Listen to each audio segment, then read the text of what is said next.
Okay. All right. All right. Good afternoon, everybody. Thank you so much for joining us, and happy Friday. And I see we've got Althea, Jean, hey Joyce, Ryan, Valerie. Thank you guys for joining us today. So Friday, October 23rd, another manufacturing e-commerce success masterclass, little workshop here. So it is an honor and a thrill to introduce you. This is actually our host. So I think a couple of you might be new. So this is my name's Kurt Anderson, and I'm with B2B Tail. And this is Damon Pistulka. Damon is usually our host, and he is the co-owner of Exit Your Way. He is a growth and succession strategy specialist. And so today he is actually going to be our presenter. So he's playing host, a couple of different hats. And guys, I am absolutely thrilled. Damon is just a rock star. Your socks are going to be blown off. Damon, I'm going to turn it over to you. Let's rock and roll, buddy. All right. Well, thanks, Kurt. And that's a lot to live up to, but we'll see. So if you can, you're going to see that I've got a presentation here. If you want to click on the little arrows there, you can maximize it to your full screen and do that. I apologize ahead of time. I don't like PowerPoint, but we will make it through. So first thing is I'm going to talk today about the business behind e-commerce. And what I mean by that is e-commerce, everybody's talking about it. They know that, to be successful in businesses today, you have to have a digital strategy of some sort. For some people that means it's a lot of different things depending upon who you are. But really, what I want to do today is bring this to a level that will allow you, well, let's see here. There we go. My goal today is to give you the knowledge you need to be able to stand up and say, wow, it's working sometime, in the future here. Because that is one of the things that I talk to a lot of business owners about, and we find that they've tried it. Many people have tried it and have horror stories. And we're going to work through some of the things today and talk through the simple things that I believe that if you, as a business manager, owner, or even if you're a technical person here that helps businesses do this, I think if you explain it in these terms, it'll help a lot, because e-commerce is a much different way of doing business, as we all know, but I'm going to point out a couple main things. First of all, we all know the traditional sales model. We've got salespeople are hunters. Ryan in here is a salesperson, and you understand what I mean. There's people that they find the clients, they go out and talk with them, and they do what they need to do. And that model has worked very well for a lot of businesses. This year accelerated a lot of change with the fact that we couldn't go out and do those face-to-face meetings and do those things. So other things like video and that had to be incorporated into that process. But in the end, traditional sales methods using salespeople are limited by how many hours they're on the day, geography, all the kind of things that you really need to take into account when there's people involved in the process. And that limits your ability to scale and grow. So if you want to try to get in the e-commerce model now, it's a lot more like fishing, because you're trying to get people to you. And in the e-commerce terms, that's traffic. So it's either if I'm getting people to my website, to my listings on Amazon, or if I'm selling on Facebook, or wherever the heck I'm selling on any of many platforms, I'm trying to get eyeballs, the right people looking at my stuff. In the end, that's what we're trying to do. So as a business person that is going to be undertaking an e-commerce effort, you have to remember it's fishing. We have to put out the right bait. We have to be able then to talk to those people the right way so that we entice them into learning more and ultimately into making that buying step as we move forward. So the first basic thing that I always like to talk about. Enough of the right traffic. No different than I've got a brick and mortar store on the corner. You want to have enough of the right people walking into your advertising, into your website, into your store, virtual store, whatever it is. We want to get enough of the right traffic. Now, this is going to come in several different forms, and this is where the people in a business that are going to try to do this that are not e-commerce experts need to take this back to the simplest level. And because the thing about e-commerce business is that it's a bunch of technical pieces that come together to digitally do this.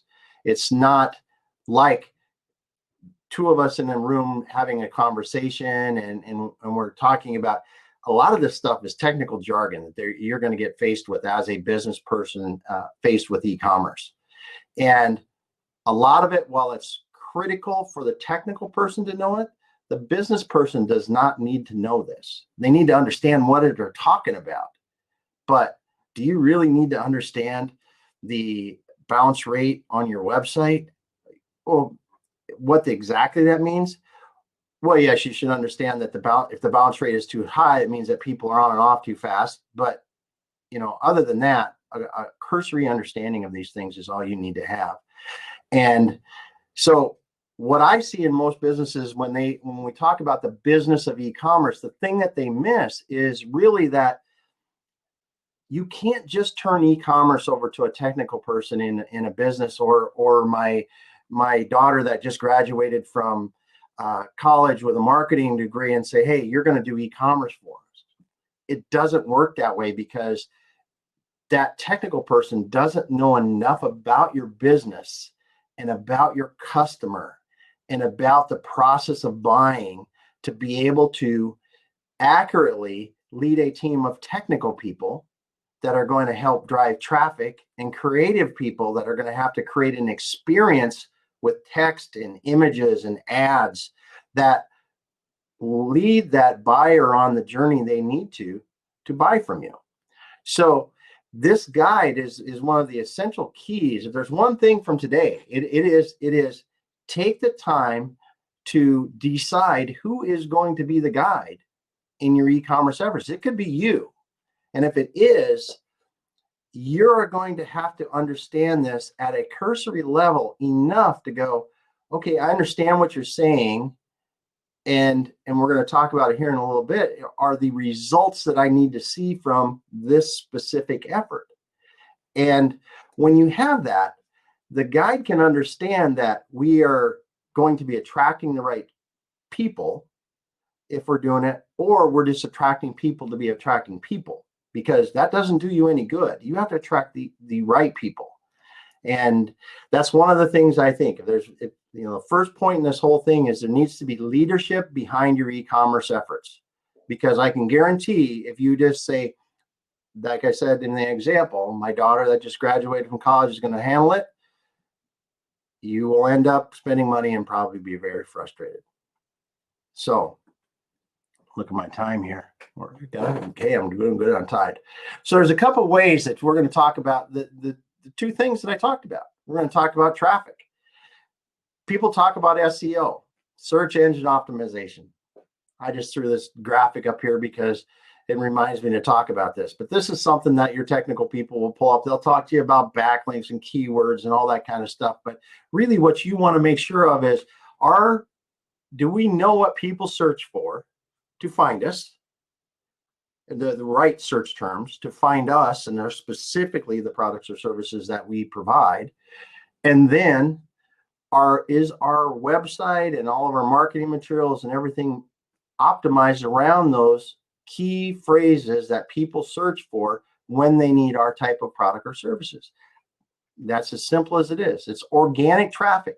This is when you type into Google and you see companies come up. I'm going to type sheet metal fabrication into Google, and you see all these companies come up. You're gonna see that the SEO optimized for sheet metal manufacturing are in those places. That's the first thing. Now, the SEO, or search engine optimized organic traffic, the one thing about organic traffic is it takes time to build that up. It is not something that you can turn on tomorrow and go, oh, hey, I've got this great new optimized website, I'm going to have traffic tomorrow. It won't happen. It takes months and years. But if you take that time and you're steadily working your SEO and getting better and better at it, you can drive millions of views organically. And that is ultimately what people want to be doing, because you don't want to pay for every click as you do with pay-per-click, which I will talk about now. Paid search advertising. Now this is Google. I'm just showing Google. I just did the search, like I said before, sheet metal fabrication. You see the one on the top there where it says ad right beside it. I've got the red marks beside them.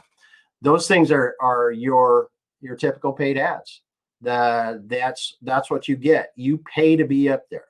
Someone pays more to be in the first slot than they do. And now Google has them at the top of the page, they have the bottom page, and every other search page after that. So you can pay to get traffic to get to be seen. And pay per click is just like it says. I am going to pay when someone clicks on that ad. Doesn't mean they're buying. It means they are going to click on that ad, and it's going to go where you've set the ad up for it to go. Could be a landing page, could be your home page, could be a product specification page. But that ad has to, it has a place that it's going to go wherever you decide to go, and you are going to pay each time that happens. And it does not mean you pay no matter if they buy or not. So in pay per click, you have the first price that you're going to pay, and that's how much do I pay for each click. Now, it can be low. You can have sometimes when your click costs are in the pennies. But if you are doing something like insurance is actually the highest pay-per-click word available, and it's $55 a click. So the next thing that I'm going to talk about when you talk about pay-per-click advertising is the conversion rate, which simply means how many clicks does it take for somebody to buy something. So I'm going to pay for clicks with pay-per-click advertising. Simple as it is. I'm creating this little tiny ad, and that's where your creative people have to come in, because the ad words and all the words you use in it, the keywords that you put behind it, all this stuff is critical.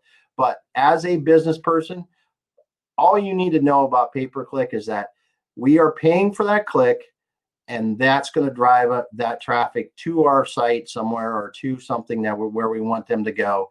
And when enough of those people get there, we should be seeing the next thing, which is a conversion or a buy. And those are two of the key things with pay-per-click. Is if pay-per-click advertising is almost instantaneously too. I can turn it on today and I will get traffic from it tomorrow. That's the one thing about pay-per-click. And a lot of people, if I'm a business person again, and I'm considering doing e-commerce, and I don't have pay-per-click as that initial part of my strategy, I am going to take a lot longer time frame to drive traffic. Because over organic, if you're just going to try to do it SEO based, it can take months for you to drive enough traffic to start. Say you have to have 50 clicks to get a buy. Then it might take a while to get 50 clicks. But with pay-per-click, I could be getting 50 clicks tomorrow, and I have to have the right keywords and everything behind it. But that pay-per-click model is what allows you to start soon and start to refine your messaging and stuff, because you will do that. Now, the other thing on pay-per-click advertising is you need to understand your pay-per-click people that you're talking to should have done something similar to you, because if you're selling a service, it's much different than selling a product. That's one of the questions to ask. But so we got pay-per-click advertising. The other way to get traffic is social. People see you on LinkedIn, Facebook, wherever you're going. There's all kinds of ways to do it. Social is another way to do free. And over time, I believe social, just like organic, is one of the better ways to drive traffic, because you're going to be able to, in video and text and all the other things over time, you're going to be able to create your community and awareness and third-party endorsements and all the other kind of things. That's why people say social is so important in e-commerce. I never really understood this until the last couple of years, but because primarily in the clients that we had helped, they were always pay-per-click and some SEO, or they had gone down the SEO route and they were just out of, couldn't drive traffic anymore that way. So we started with pay-per-click and then moved into the social, because that will help your traffic as well. Again, these three things, simple as that. All we're doing is trying to guide organic or more traffic to you to create that sale. This is another thing that you're going to see in here that, sorry, I had to click that thing.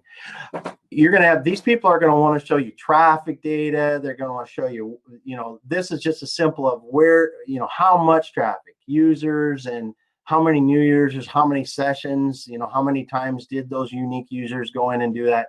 This is data. Hey, the bottom line is, if you get enough traffic, of the right traffic, they will drive enough business. So if you're not getting buys, you don't have the right traffic, or you don't have the right images and text to convert that traffic. So I just wanted to throw this up here because there's a ton of analytics, because when we get into the next part of this really quickly, is you are going to have to disseminate this down into simple terms. Again, pay-per-click advertising, they don't make this stuff easy, right? So this is why these technical people have to be involved in this process usually. And it's probably not your like in my case, my daughter that graduated from college, and it's not going to be the best person to do this. There are specialists that do this, and in the beginning, it may be your best option to do that. Again, there's all kinds of data behind the listing, individual listings if you're selling a product, and all those kind of things. So now let's talk about what I really do, because what I really enjoy, because I think that from a business perspective, one of the, as I said before, the guide, the leader that's going to be setting the direction and the direction, the tone, and coordinating all the efforts in the e-commerce is key.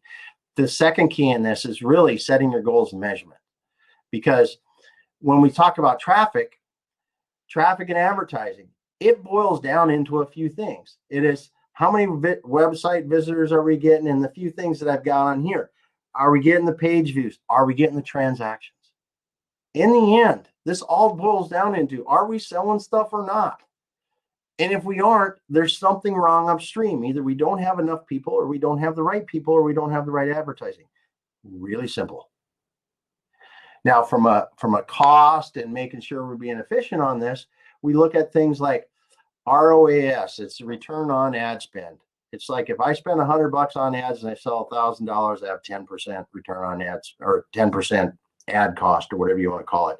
And then another thing that you're going to see is CPC, or cost per click. That is another thing you're going to look at over time to just kind of see how that's going. And then your conversion percentage.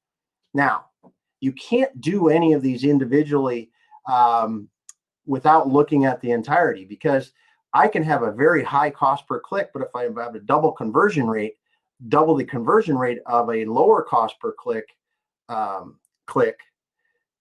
am still just as good off, as long as I'm getting more conversion and more sales from it. So this is where you need to measure your traffic and the efficiency of your advertising. And that's easy to do. That's the first level of performance that we want to do to boil this down into. And I'm at 10:53, so I'm going to get through this fast.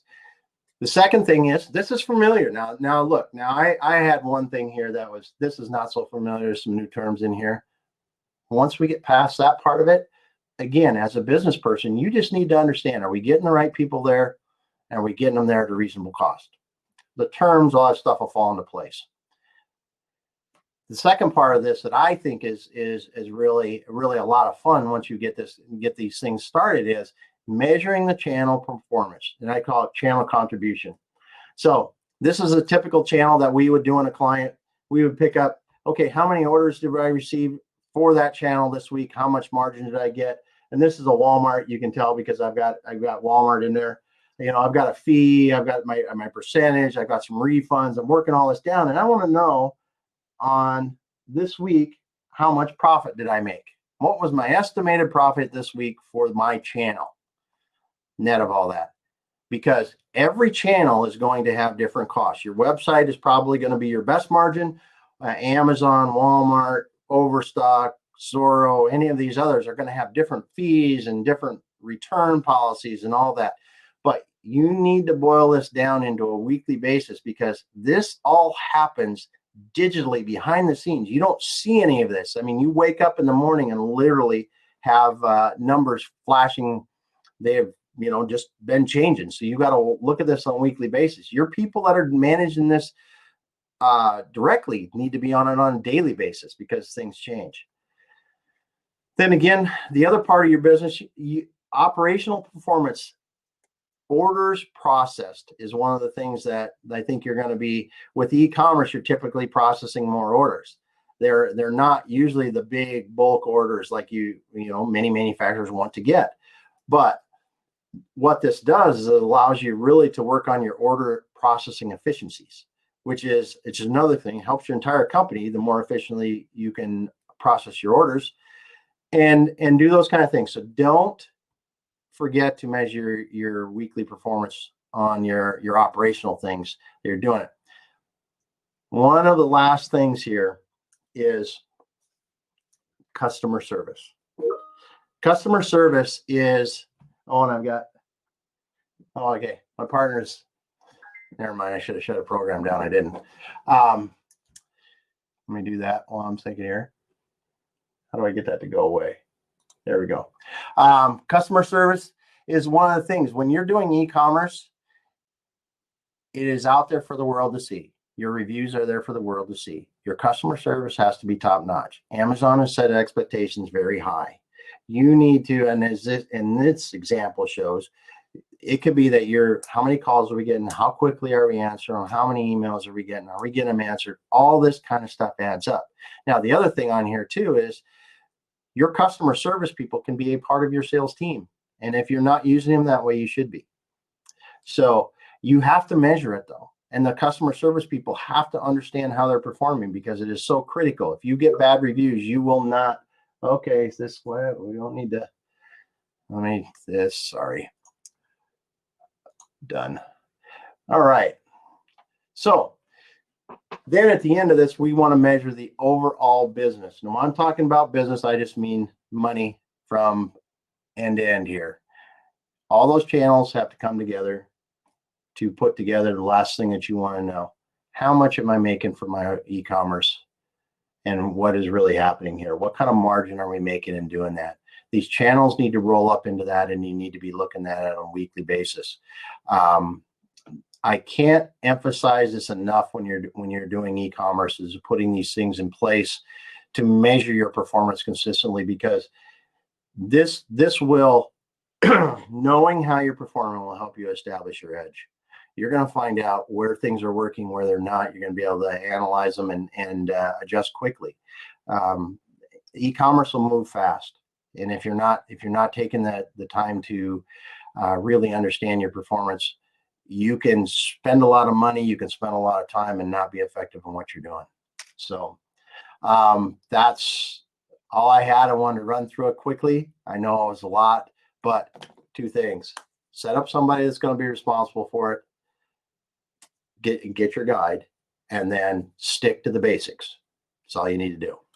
So, Kurt, I finished. Dude, wow, mind blown. So that was just absolutely phenomenal, Damon. That was just, I'm speechless. So everyone, I welcome, encourage any questions in the chat box. A lot of takeaways here. Damon hit, there was just so much value there, Damon, that you just really far exceeded my expectations. And they were high to begin with. But, he talked about the leadership. He talked about focusing on those keywords. He talked about the search strategy, and so many times, we've got great relationships with, most folks on the call today. We've talked, over the years, you're like, you think what your right keyword is, and then when you dig into it, you find like maybe there's other parts of the country are using a different phrase, or there might be we talked about that long tail keyword where there's multiple words. So Damon, you threw out, those stats were phenomenal. I'm assuming either showing some customers, some clients, benchmarks.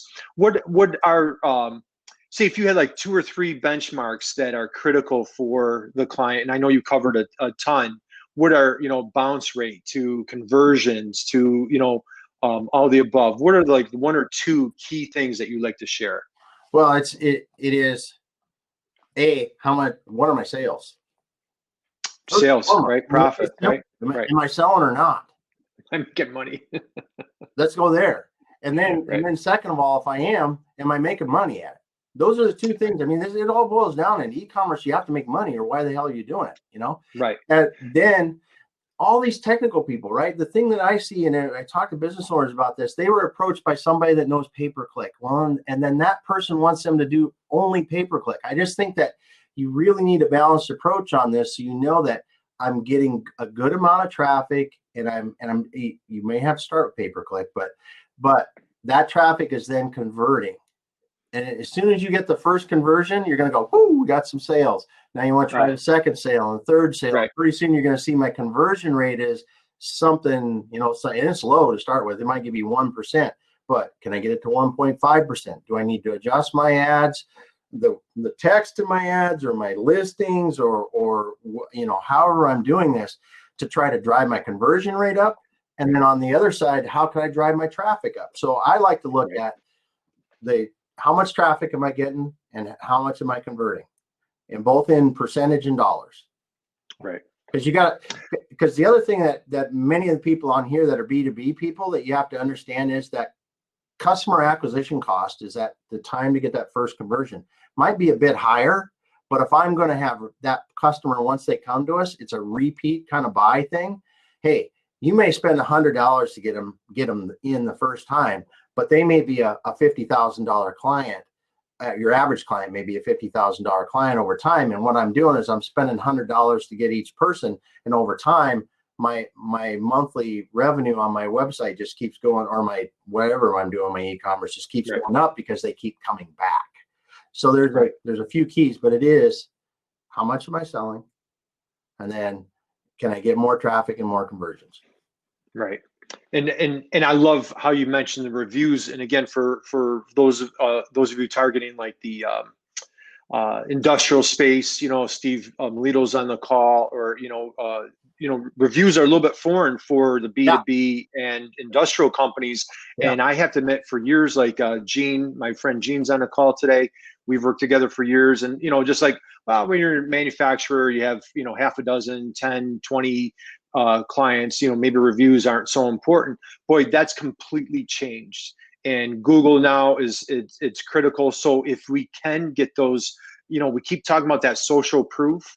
If you can get those reviews, because somebody out there is going to type something about you, whether you like it or not. And so the goal is, how can you maybe be proactive with it?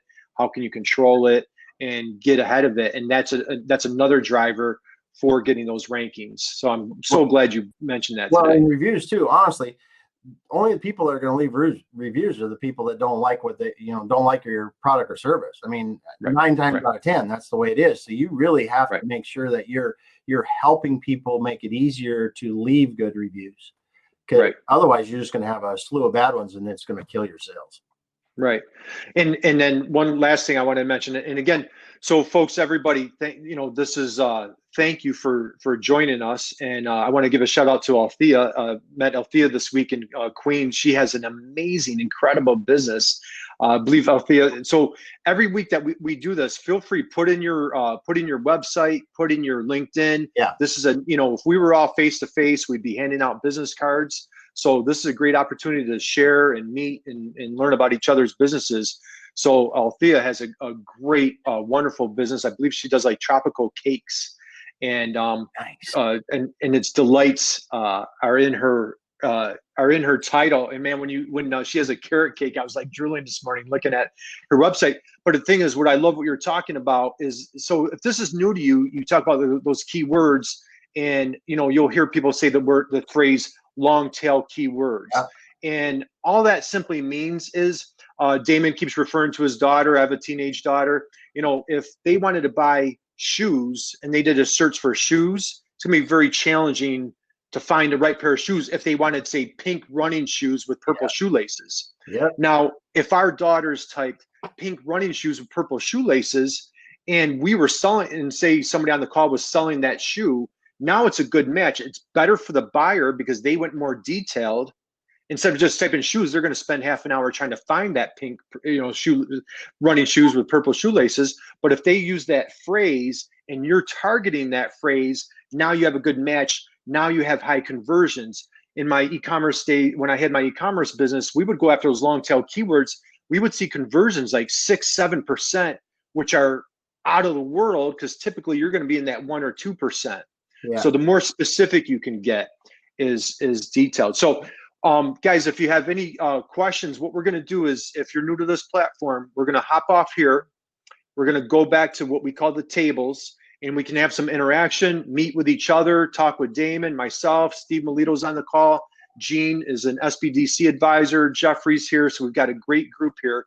So join us back at the tables and we can have a conversation. Anything else on your end, Damon? No, I mean, don't overcomplicate it. I mean, technical people are going to talk to you with all these technical terms. And really, it comes down to, do we have enough people seeing what we want to see? Are they seeing the right thing? And are we selling?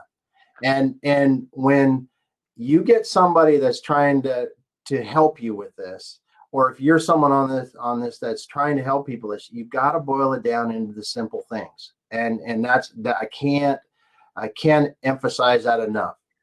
KISS. Keep it simple, silly, right? Yeah. Keep it simple. Yeah, and try not to get intimidated or overwhelmed. There's so many, now we're 25 years in e-commerce. Now you can find that seasoned professional or that expert that can help you navigate your way. So this is awesome. Damon, crushed it, dude. Appreciate it. Everybody, thank you so much. This means so much to us that you took time out of your schedule to join us. We're going to hop back to the tables. We're here every Friday, 1:30 Eastern, 10:30 Pacific. And I think I want to give a shout out to Joyce. I think Joyce was on the call. And so again, thank you everyone for being with us today. You're at.